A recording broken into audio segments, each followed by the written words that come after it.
Gafiye gafiye ne yapayım gecelerde. Gafiye gafiye gafiye ne yapayım gecelerde.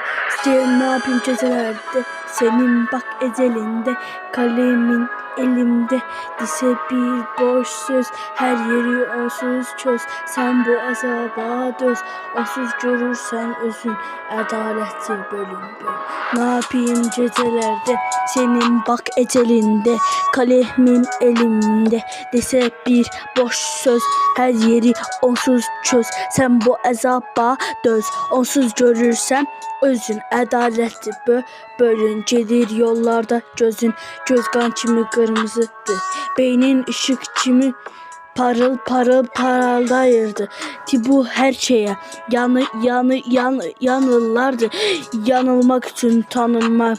Gələşlə ələşlə gedirdi, gəlirdi, baxırdı, qaçırdı, yanıldı, kraldı. Gələşlə ələşlə gəlirdi, alırdı bir əşya, alırmış kimi alırdı, kraldı. Neyi alırdı, kraldı, alırdı.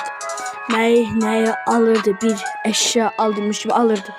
Neyi gələşlə ələşlə gedirdi, gəlirdi, kıra baxırdı. Gələşlə ələşlə gedirdi, gəlirdi, baxırdı. Gələşlə ələşlə gedirdi, gəlirdi, baxırdı. Qatırdı, yanıldı, kraldı. Alırdı bir eşya kimi, alırdı. Neyi? Hürmeti! Başla Antoni. Başla Antoni. Başla Antoni.